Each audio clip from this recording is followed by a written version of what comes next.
Alhamdulillah, salatu wassalamu ala rasulillah wa ala alihi wa sahbihi ajma'in.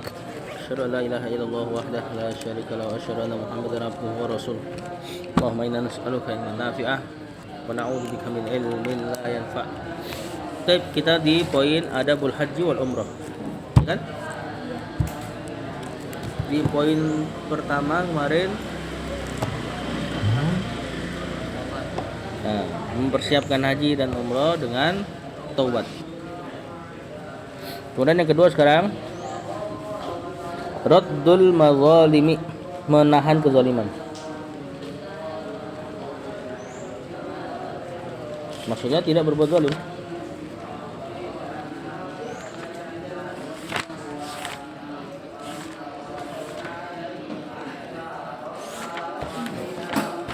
Beliau bawain sebuah hadis, kata Rasulullah SAW dari Abdullah bin Umar. Rasulullah SAW mengatakan az-zulmu, kezaliman, zulumatun yaumal qiyamah, adalah kegelapan pada hari kiamat. Nah, kata zalim dan gelap diambil dari kata yang sama, zalam mim. Kata Rasulullah SAW, kezaliman adalah kegelapan pada hari kiamat. Kemudian beliau bawain hadis rawa Muslim fi sahihi an Abi Dzar an Nabi sallallahu alaihi wasallam fima rawa anillahi tabaraka wa taala, yang dari Abu Dzar dari Nabi SAW dari Allah, hadis qudsi, annahu qala, bahwasanya Allah mengatakan, ya ibadi, wahai hamba-hambaku, inni haramtu zulma ala nafsi wa ja'altuhu bainakum muharraman fala tadzalamu. Allah katakan, sesungguhnya aku mengharamkan kezaliman atas diriku. Padahal Allah Maha melakukan apa yang Dia kehendaki. Cuman Allah haramkan kezaliman atas dirinya sendiri. Berarti Allah adil, yang Maha adil. Wa ja'altuhu bainakum muharraman fala tadzalamu. Dan Allah menjadikan zalim juga haram di antara kalian. Fala tadzalamu, maka janganlah kalian saling berbuat zalim. Kemudian hadis ini hadis panjang ya, Anda bacakan saja. Kemudian Allah katakan, ya ibadi kullukum dhallun illa man hadaituh fastahduni ahdikum. Wahai hamba-hambaku, sesungguhnya seluruh dari kalian itu bingung, sesat. Illa man hadaituh, kecuali yang aku beri petunjuk. Hatta para nabi. Ya, para nabi kalau enggak Allah beri petunjuk, ya enggak ngerti apa-apa tentunya. Bahkan kerabat-kerabat Nabi sebagian ada yang kafir. Nah, maka yang dapat petunjuk adalah yang Allah kasih petunjuk. Murni karunia ini. Kemudian kata Allah, fastahduni ahdikum. Maka kalau sudah tahu kondisinya seperti ini, mintalah petunjuk kepadaku. Nah, itu antum setiap hari 17 kali minimal minta petunjuk sama Allah. Kapan itu? Zikir. Sehari 17 kali minimal. Salat. Apa permintaan petunjuk antum? Di perkataan yang mana? Ihdinas siratal mustaqim. Petunjuk ini murni karunia Allah. Allah enggak kasih ke Abu Thalib, pamannya Rasulullah SAW, ayahnya, ibunya. Allah enggak kasih ke ayahnya Ibrahim, Allah enggak kasih ke anaknya Nuh, Allah enggak kasih ke istrinya Lut. Allah enggak kasih ke suaminya Asiyah, Firaun. Nah, maka kalau kita dapat hidayah padahal kita biasa-biasa aja, kita bukan keluarga Nabi dan sebagainya, maka hendaknya banyak-banyak minta hidayah lagi, minta ditetapkan dan ditambahkan. Kemudian kata Allah, ya ibadi, wahai hamba-hambaku, kullukum ja'i, seluruh dari kalian tuh lapar, illa man at'amtu, kecuali yang aku beri makan. Fastat'imuni at'utimkum, maka mintalah makan kepadaku, niscaya aku akan memberikan kalian makanan. Makanan, bahkan dari makan makanan, perkara yang kita kira kita berhak mendapatkannya, padahal semua murni dari Allah. Bahkan sebagian pihak tuh nggak berhak dikasih makan, tapi Allah kasih makan. Seperti orang-orang kafir. Orang-orang kafir kedurhakaannya harusnya menghalangi Allah dari memberikan mereka makan, tapi Allah Ar-Rahman, Maha Pengasih. Emang itu hal yang tidak terlalu berharga bagi Allah. Makanan, minuman, dunia di sisi Allah seperti satu sayap, atau enggak lebih baik dari satu sayap nyamuk. Makanya Allah kasih itu perkara dunia. Nah, kita makanya harusnya orang muslim jangan terlalu ngiler sama dunia. Apalagi sampai ninggalin akhirat. Ya. Sementara orang kafir itu Allah kasih gitu loh. Sedangkan salat, nuntut ilmu, Allah kasih gak ke orang kafir? Enggak. Nah, ini penting nih. Ketika Allah katakan kullukum ja'iun illa man an'amtu fastat'imuni ut'imkum. Seluruh dari kalian lapar kecuali yang aku beri makan. Nah, cuman kan makan sehari banyak ya. Antum makan sehari berapa kali? 3. Saking seringnya udah nggak berasa bahwasanya itu karunia Allah. Seolah-olah ya memang berhak nih, gue memang berhak dapat makan di ma'had ini dan sebagainya. Kemudian kata Allah lagi, ya ibadi kullukum arin, wahai hamba-hambaku, seluruh dari kalian telanjang. Illa man kasautu, kecuali yang aku beri pakaian. Fastaksuni aksukum, maka mintalah pakaian kepadaku, aku akan tutupi kalian dengan pakaian. Tadi bahkan baju-baju kita, perkara yang kita udah sering pakai tiap hari, lupa bahwasanya itu juga diantara karunia Allah. Kalau antum renungkan, pakaian antum itu dari mana datangnya coba? Hah? Iya, dari Allah. Maksudnya zatnya. Kain tuh antum ngerti gak dari mana dia? Kok bisa jadi kain? Benang kemudian di tenun dan sebagainya. Nah, itu benang dari mana coba? Hah? Wool, kalau wool dari domba. Kalau baju antum?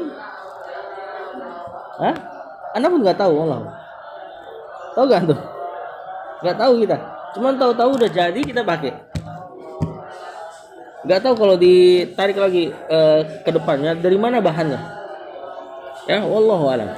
Nah, ini gara-gara kita udah sering pakai, akhirnya lupa ini karunia.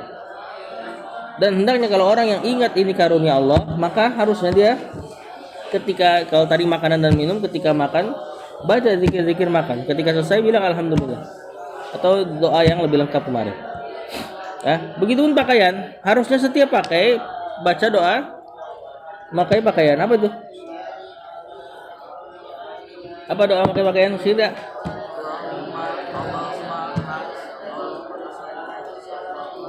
Alhamdulillahilladzi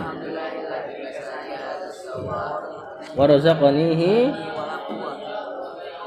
min ghairi haulin wala. Ya.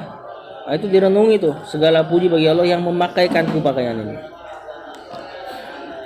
Kemudian Allah lanjutkan, ya ibadi an innakum tukhti'una bil-laili wan-nahar. Wahai hamba-hambaku, sesungguhnya kalian berbuat kesalahan malam dan siang. Maksudnya senantiasa berbuat salah. Wa na'afiru dzunuba jami'ah, dan aku maha mengampuni dosa seluruhnya. Maksudnya kalian banyak bikin salah, aku banyak mengampuni, kata Allah. Fastaghfiruni, maka mintalah ampun kepadaku, aghfir lakum, niscaya aku akan ampuni kalian. Terkait dari pakaian yang dimaknai dengan Allah menutupi kalian dengan pakaian, di antara makna juga Allah menutupi dosa-dosa kalian. Jadi kasautu tadi yang kata Allah kasautuhu, di antara maknanya bisa memakaikan pakaian beneran atau menutupi aib. Aib yakni dosa. Ya.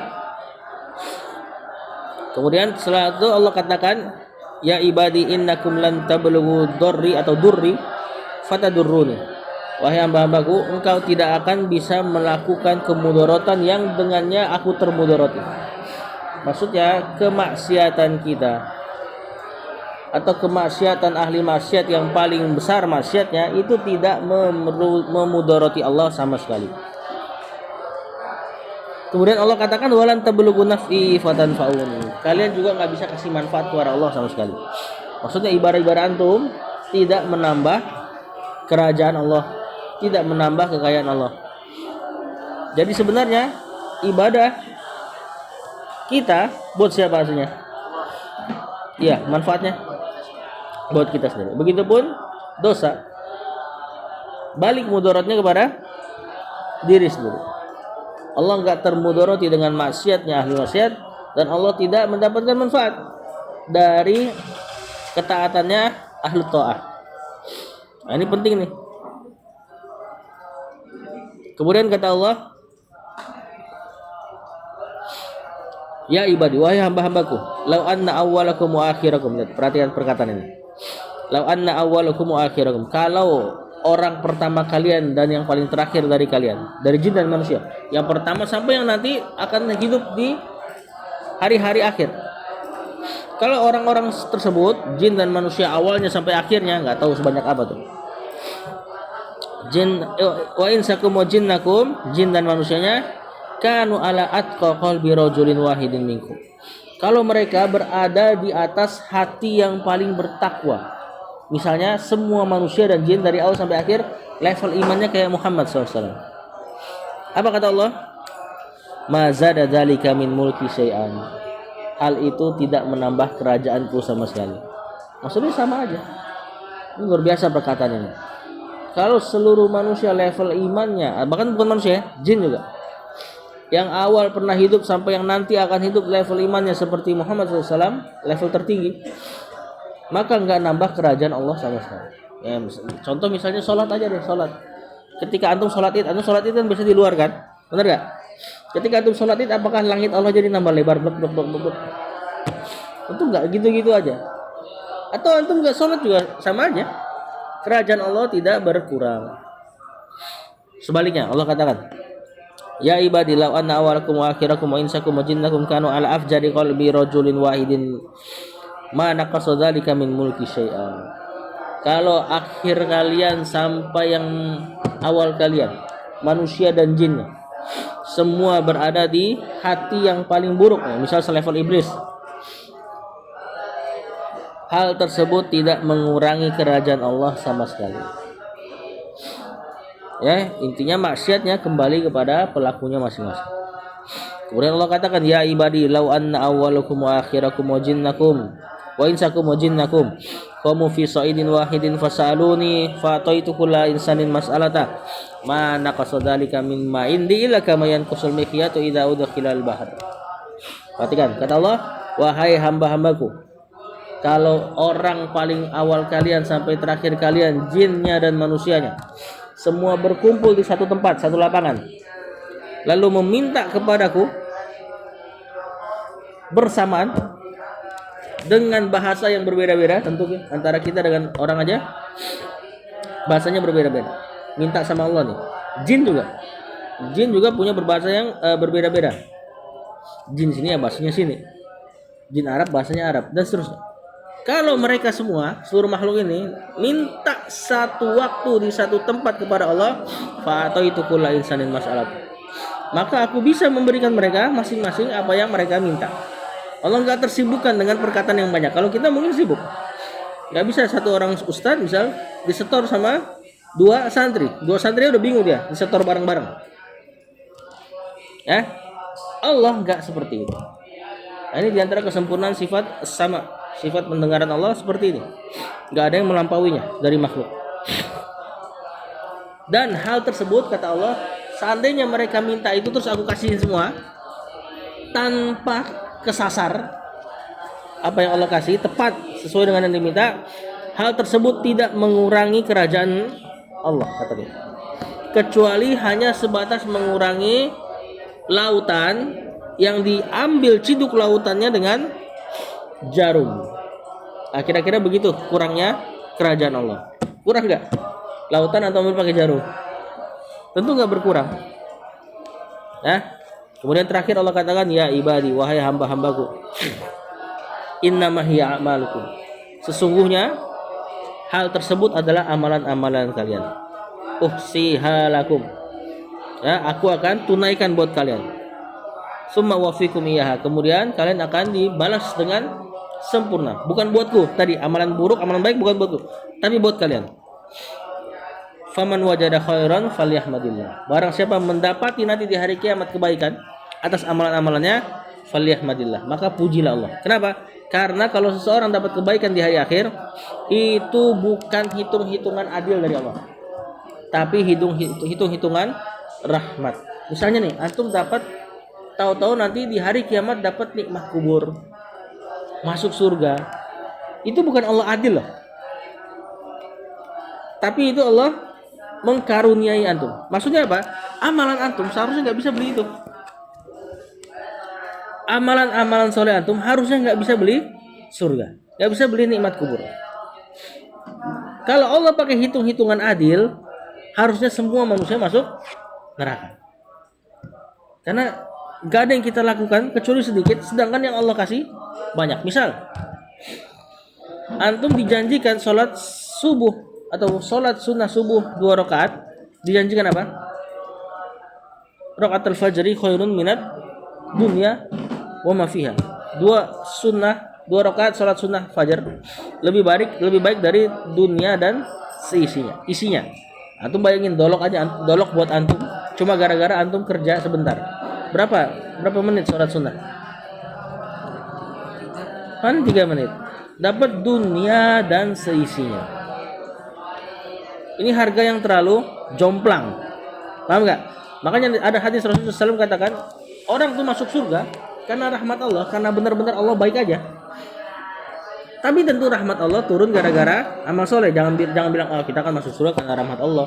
Udahlah nggak usah sholat, kalau Allah rahmati ya insya Allah masuk surga. Ya nggak gitu. Maksudnya tentu diantara sebab rahmat Allah datang adalah amal-amal soleh. Cuman amal soleh sebenarnya nggak bisa membeli surga. Bayangin cuma kerja 3 menit, antum dapat itu. Sedangkan di dunia antum mesti kerja sama orang berapa tahun untuk dapat rumah di Bekasi misalnya, di pinggiran, rumah KPR. Ini kerja sama orang nih. Ya, sedangkan Allah minta sedikit dikasihnya 10. Makanya kata Allah, kalau nanti kalian dapat kebaikan di akhirat, faliyahmadillah. Pujilah Allah, bukan diri antum. Oh ini karena gue soleh. Enggak seperti itu. Kalau Allah hitung-hitungannya adil, habis kita. Bahkan kalau Allah tidak punya sifat hilm itu nahan azab, maka niscaya kita mati seketika. Contohnya apa? Misal antum ketika ngelihat perempuan. Lihat perempuan maksiat gak? Maksiat. Apalagi secara terus-menerus. Kalau Allah tidak punya sifat hilm, niscaya mata kita dicabut sama dia. Karena menggunakan nikmat mata kepada hal-hal yang Allah gak sukai. Cuma kan enggak.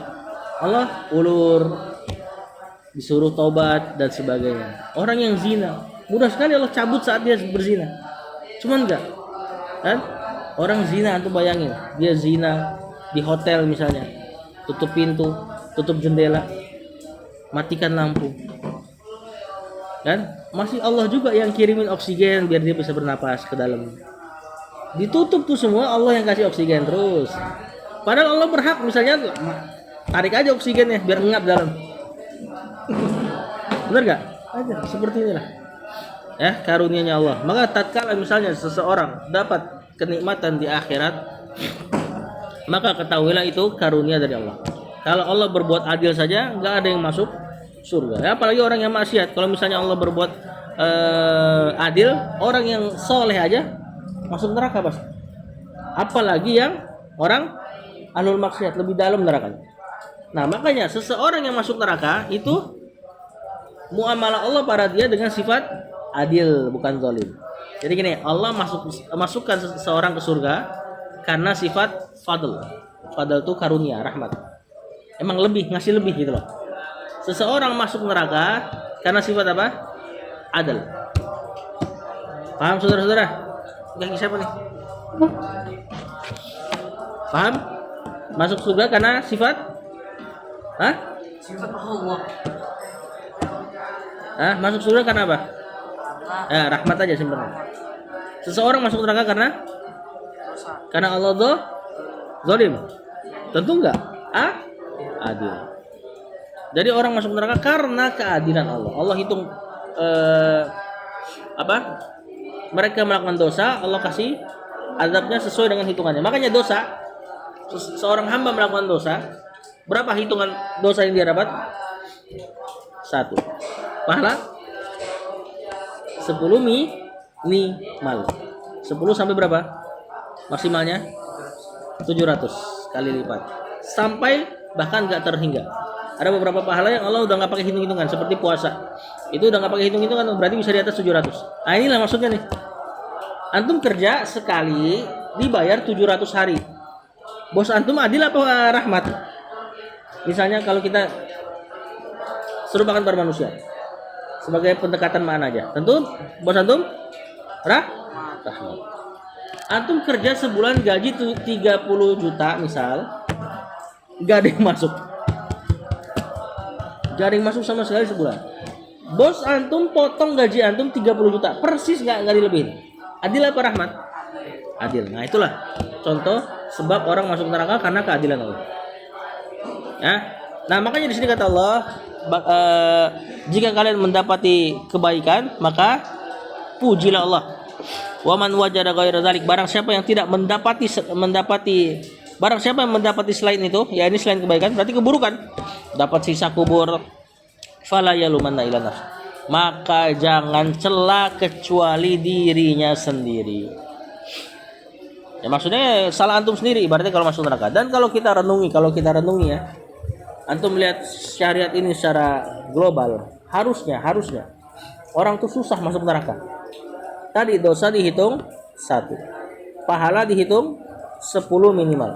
Pahala nggak jadi dilakuin, kebaikan nggak jadi dilakuin, dapat pahala berapa? 1. Jadi antum niat baik, nggak jadi. Entah ada halangan apa, Allah kasih tulis 1. Keburukan, niat buruk nggak jadi dilakuin, jadi apa? Jadi apa? 1 apa? Enggak, 1 pahala. Keburukan dilakuin jadi 1 dosa, keburukan nggak dilakuin nggak jadi, malah jadi pahala. Antum bayangin, apalagi sakit mengurangi dosa, musibah ngurangin dosa, antum taubat dari dosanya jadi pahala. Apalagi Ramadan berkali-kali lipat pahala. Ya, banyak yang menjadi pengampunan dosa. Man shoma Ramadan imanan wa ihtisaban ghufira lahu ma taqaddama min dzambi. Barang siapa puasa Ramadan iman dan mengharapkan pahala, dihapus seluruh dosanya selama setahun. Makanya kalau ada orang yang sampai masuk surga, itu emang udah separah-parahnya orang itu. Ya dengan hitung-hitungan yang enggak masuk akal, hitung-hitungan yang jomplang, seorang harusnya mudah masuk surga.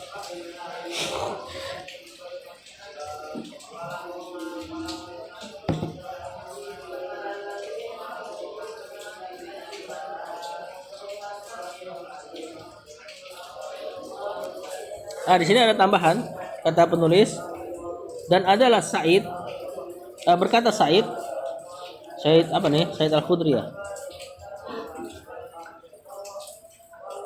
Abizar dikatakan Said di sini Said bin Aziz At-Tanuhi Ad-Dimashqi, seorang imam perawi hadis ini. Dia mengatakan adalah Abu Idris Al-Khawlani.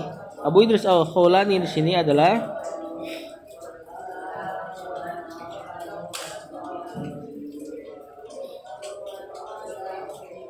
ini tabi'in. Ini tabi'in yang lahir di zaman Nabi SAW ketika perang Hunain, dan dia mengambil banyak ilmu dari sahabat-sahabat besar. Dia kalau baca hadis ini, ya, jasa ala rukbataihi, ya, dia rubuh. Lagi berdiri, kalau dia nyampein hadis ini, dia rubuh di atas kedua lututnya. Paham nggak? Lagi berdiri, kemudian berlutut. Nah, saking besar makna hadis ini. Dan ini diriwayatkan hadis ini adalah hadis yang paling berharga bagi orang Syam, karena kandungannya besar sekali maknanya. Nah, makanya hendaknya ketika seseorang ingin pergi haji, jangan merasa besar. Itu adalah kemudahan yang Allah kasih, ya. Dan jangan berbuat zalim.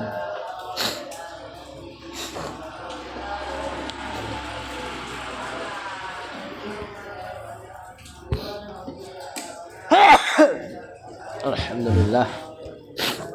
Yahdikumullah subhanahu.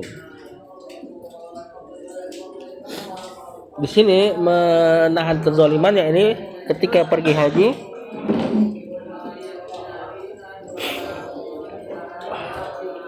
Di antara hikmahnya adalah tadi, karena haji dan umroh adalah taufik dari Allah, maka hendaknya, dan ini ibadah yang besar kan, maka hendaknya ketika dilakukan tidak menzolimi orang lain. Sebagaimana di awal hadis Allah katakan, inni haramtu zulma faja'altuhu bainakum muharraman fala tadzalamu. Aku mengharamkan kezaliman atas diriku, maka janganlah kalian juga saling menzalimi. Juga ada keyakinan orang Indonesia nih, orang Indonesia meyakini kalau misalnya mau pergi haji dan umroh, kalau punya dosa, dia dosanya dibalas di sana. Pernah dengar nggak kayak gini? Jadi orang sini nih meyakini kalau mau haji, sementara dia punya dosa, nanti dosanya dibalas di sana. Misal ada orang yang dia suka lepas aurat, tiba-tiba pergi haji. Nanti di sana dapat dihukum sama Allah secara kontan. Auratnya suka terlepas lah di sana dan sebagainya. Terus misalnya ada orang yang suka kencing nggak siram misalnya.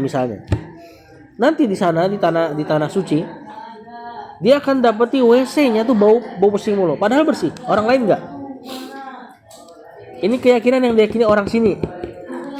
Bersamaan dengan keyakinan ini keyakinan yang batil.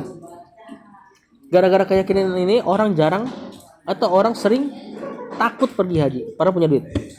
Misalnya koruptor, kemudian dia taubat, kemudian dia mau pergi haji, diingetin sama temannya, hati-hati ente kan banyak korupsi misalnya. Di sono nanti habis ente ibaratnya. Akhirnya nggak jadi haji. Padahal haji dan umroh itu jadi sebab seseorang taubat nanti di sana. Malah digitu-gituin, dikasih keyakinan batin. Walaupun ada kejadian kayak gitu, ada kejadian seperti itu. Cuma nggak selalu. Justru gara-gara keyakinan itu orang jadi susah taubat. Padahal haji dan umroh diantara pintu taubat yang besar. Banyak orang yang habis berangkat dari sana pulang-pulang istiqomah, berarti diterima tuh. Diterima pahala haji dan umrohnya. Nah, yang ketiga an-nafaqatu al-halal. Nafkah yang halal, maksudnya untuk pergi hajinya dan umrohnya nafkah yang halal dengan uang yang halal gitu.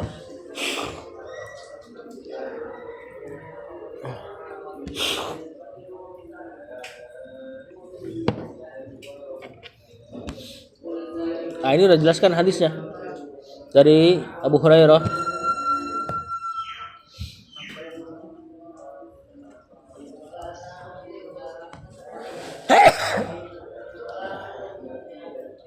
Maksudnya berangkatnya dengan uang halal. Rawi Muslim an Abi Hurairah radhiyallahu anhu qala qala Rasulullah sallallahu ayuhan nas innallaha thayyib la yaqbalu illa thayyiban. Sama ini ayatnya. Hadisnya. Sesungguhnya Allah itu baik dan tidak menerima kecuali yang baik-baik saja. Wa innallaha amarul mu'minin bima amara bihil mursalin. Dan Allah memerintah orang-orang yang beriman sebagaimana Allah memerintah orang-orang yang para rasul. Faqala ayyuhar rasul kulu minat thayyibat wa'malus shalihan. Wahai para rasul, makanlah yang baik-baik dan beramal salehlah. Nah, berarti amal saleh diantara pendorongnya adalah makanan halal.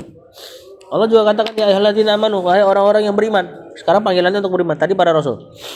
Perintahnya sama, kulu min thayyibati ma razaqnakum. Makanlah yang baik-baik dari apa yang kami rizkikan kepada kalian. Kemudian baru aja kemarin kita bahas di sini. Kemudian Rasulullah SAW menyebutkan ar-rajul, seorang laki-laki yutilu safar, memanjangkan safar. Nah, ini pas babnya di umroh. Berarti ini kita gambarkan ada orang umroh as'asa, kusut, akbaroh, berdebu, yamuddu yadaihi ila sama, mengangkat tangan, ya Rabb, mengatakan wahai Rabbku, wahai Rabbku. 4 sebab ijabah doa. Tapi makanannya haram, bajunya haram, minumannya haram, dan bergizi dengan yang haram. Fa anna yustajabullah. Bagaimana mau diterima haji dan umrohnya? Di antara maknanya. Mana kedua, bagaimana mau dikabulkan doanya? Makanya orang yang berhaji dengan atau berumroh dengan uang yang haram biasanya enggak makbul, enggak diterima. Bisa jadi dia dapat azab di sana seperti tadi keyakinan orang kebanyakan. Walaupun enggak selalu ya. Bisa jadi dia pulang enggak membekas. Ada orang pulang haji dan umroh enggak ada bekasnya. Yang laki-laki pulang masih ngerokok. Ya, sholatnya masih di rumah enggak ada bekas. Nah, ini bisa jadi niatnya enggak benar atau bisa jadi hartanya ada harta yang haram.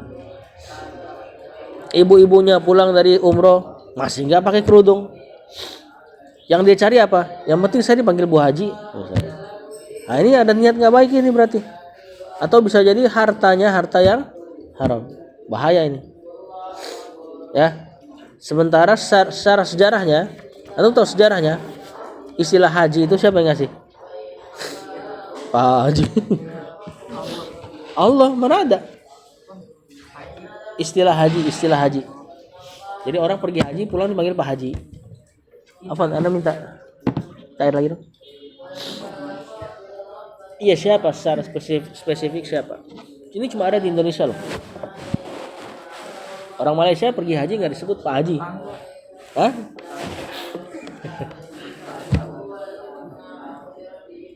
Siapa yang tahu? Belanda menjajah kita. Jadi mereka yang sematin orang yang pulang haji dengan panggilan Pak Haji, Bu Haji, untuk dipantau. Ya, untuk dipantau bagaimana gerak-geriknya. Karena menurut Belanda, orang yang habis haji terus pulang, dia biasanya punya wawasan yang luas tentang jihad, melawan penjajah. Makanya dikasih nih, sematin aja nama haji biar kita pantau gerak-geriknya. Karena biasanya yang pulang dari sana semangat jihad. Mereka takut kalau kaum muslimin semangat jihad karena pasti mereka dijihadin. Ya, makanya pendiri Muhammadiyah Kiai Haji dinamain sama mereka. Syekh Ahmad Dahlan yang bikin jadi Muhammadiyah sekarang. NU juga sama, pendirinya Kiai Haji. Nah, tuh ada nama hajinya tuh dibikin sama mereka. Hasyim Asy'ari. Nah, itu ulama-ulama yang pernah ke Mekah kemudian pulang, bikin organisasi melawan mereka. Nah, makanya kita jangan ikut-ikutan harusnya.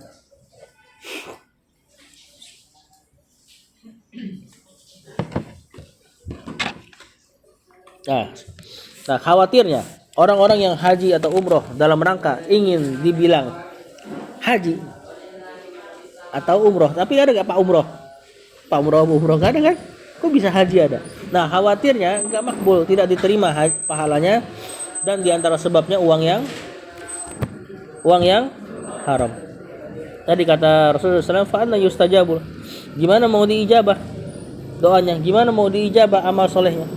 Kalau hasil hartanya dari yang haram. Nah, yang keempat tadi. Sekarang yang keempat. Benar? Kenapa sih, Matt? Ada sesuatu, Encu? Nah?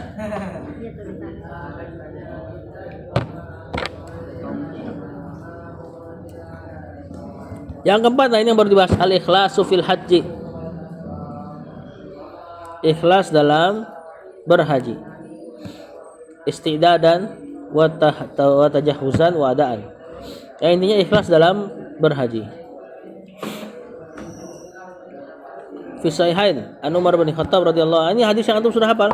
Anna Rasulullah sallallahu alaihi wasallam yaqul, atau kalau kita hafal apa? An-Amirul Mukminin Abi Habsin Umar bin Al-Khattab radhiyallahu anhu qala sami'tu Rasulullah sallallahu alaihi wasallam yaqul innamal a'malu binniyat wa innamal likulli imri'in ma nawa faman kanat hijratuhu ila Allah wa rasuli fa hijratuhu ila Allah wa rasuli wa man kanat hijratuhu lidunya yusibuha aw imra'atin yankihuha fa hijratuhu ila ma hajara ilaihi. Rawahu Imam al-Muhaddisin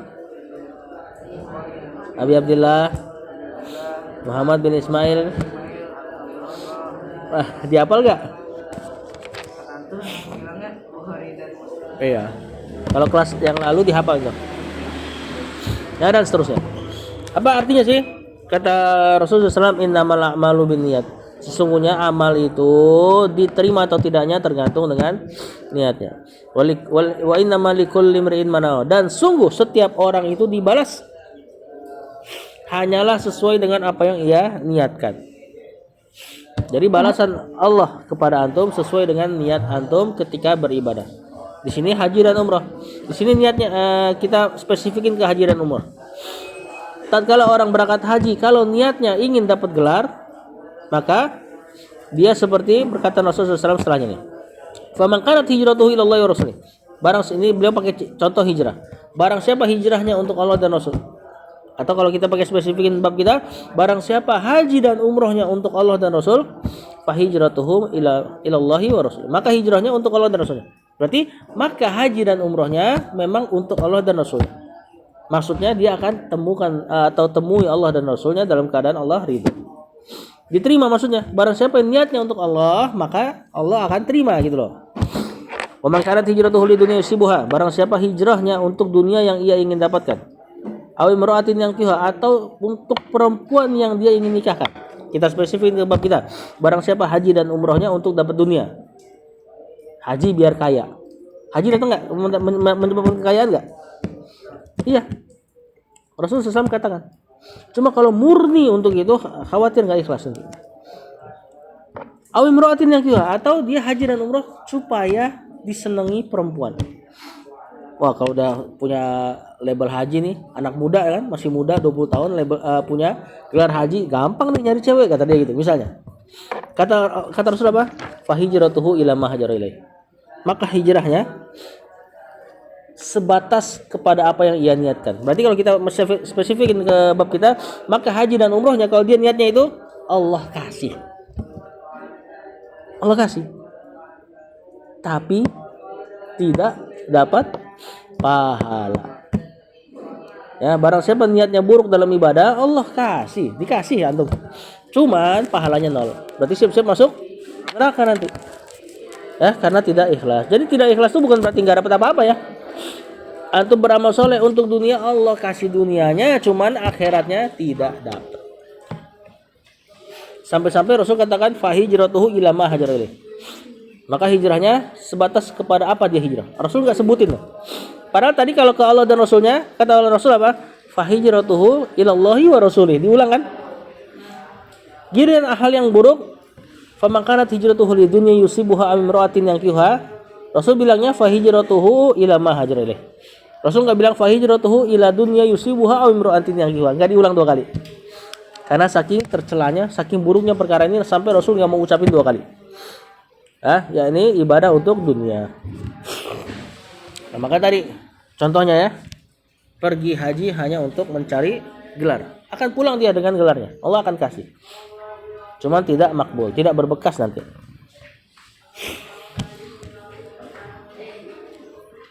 Kemudian beliau bawain hadis lagi, rawat Nasa'i bisanadin sahih an Abi Umamah Al-Bahili. Qala ja'a rajulun ila Nabi, datang seorang laki-laki kepada Nabi SAW. Faqala ara'aita rajulan ghaza. Bagaimana pendapatmu wahai Rasul, seorang laki-laki berperang, yaltamisul ajra, dia ngarepin pahala, wa dzikra, dan dia ngarepin tenar. Pakai huruf waw, berarti dia setarain perang supaya dapat pahala dan tenar. Digabung pahala niatnya. Pengen pahala plus pengen tenar. Malahu, kata sahabat ini, gimana keadaan seorang seperti ini wahai Rasul? Faqala Rasulullah SAW, Rasul mengatakan la syai'a lahu, enggak dapat apa-apa dia. Padahal tadi loh, ada niat dapat pahala, cuma dicampur pengen tenar. Kata Rasul, la syai'a lahu. Ya, enggak ada dapat apa-apa orang seperti ini. Fa'adaha salah sama orang ini yang nanya ke Rasul, nanya sampai 3 kali, diulang. Ya Rasul, ini orang mau jihad nyari pahala loh, cuman sambil nyari ketenaran, disebut-sebut sama orang. Rasulullah SAW jawab persis, la syai'a lahu, enggak dapat apa-apa. Diulang sekali lagi sampai 3 kali. Apa yang keempat kalinya Rasul katakan, innallaha la yaqbalu minal amal, Allah tidak menerima amal illa makana lahu khalisan, kecuali yang ikhlas, wabtughiya bihi wajhu, dan diharapkan pahalanya atau wajahnya Allah. Nah, terus gimana nih? Antum misalnya nanti menjadi seorang guru agama, harus ikhlas gak? Ikhlas. Dapat gaji gimana? Tapi dapat gaji. Gajinya buat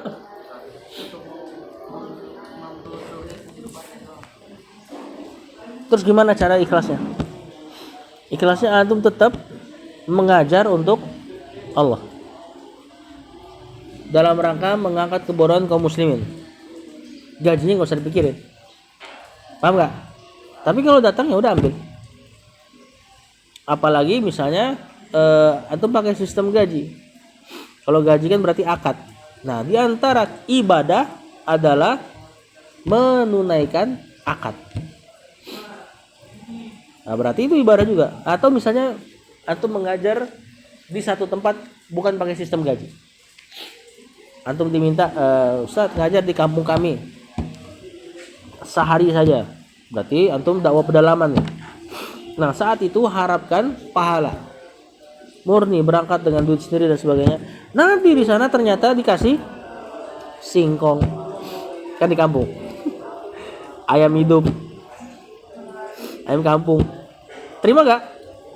Terima aja gak apa-apa. Yang penting antum tidak cari itu. Begitu pun ini. Ini orang seandainya dia pahalanya murni untuk pahala, ternyata dapat pujian manusia. Alhamdulillah.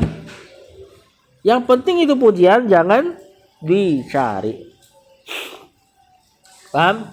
Ini yang disebut ikhlas. Ikhlas itu murni yang antum niatkan, yang antum cari adalah pahalanya Allah. Ya memang. Sebaiknya nggak muji orang.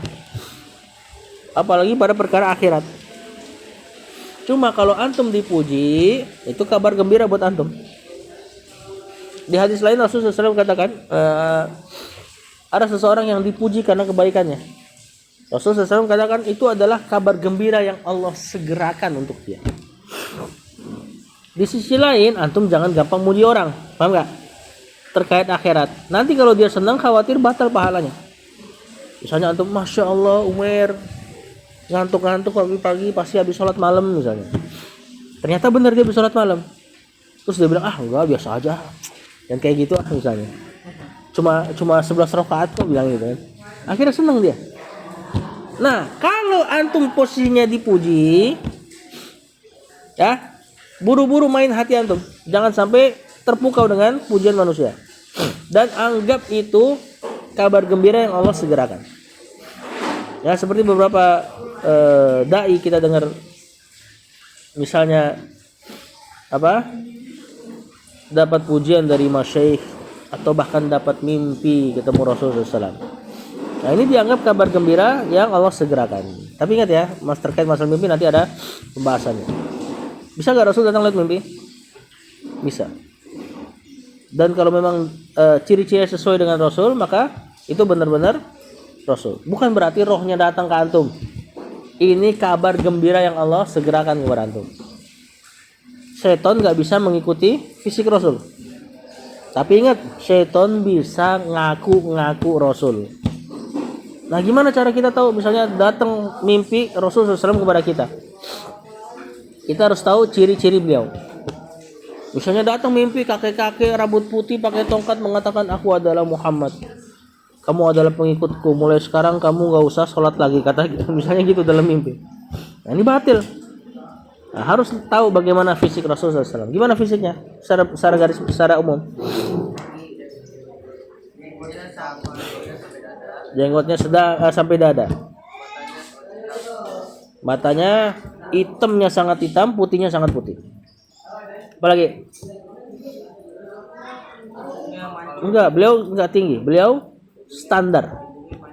Hidungnya pasti mancung. Wajahnya oval. Enggak bulat, oval. Semana? Atau sekuping? Sekuping atau sepundak? Warna rambutnya? Berapa ubannya? Ya, dijelaskan. Sekian belas. Dalam riwayat 15, 16 atau 17. Jadi beliau enggak yang tua-tua banget. Walaupun usianya berapa? 60 sekian. Tapi enggak terlihat tua. Pipinya agak kemerahan dan seterusnya. Nah, saking putihnya. Nah, kalau antum dapati seperti ini lalu ngaku Rasul, berarti ya. Dan itu kabar gembira yang Allah sampaikan kepada antum. Ya, mungkin antum soleh dan sebagainya. Ya, dan bukan untuk dijadikan bahan cerita. Jangan setelah itu antum cerita kemana-mana. Kecuali cerita kepada guru antum untuk ditakwil nggak apa-apa. Kalau cerita dibangga-banggakan ya udah silakan tuh. Sallallahu alaihi Muhammad wa alihi wasallam.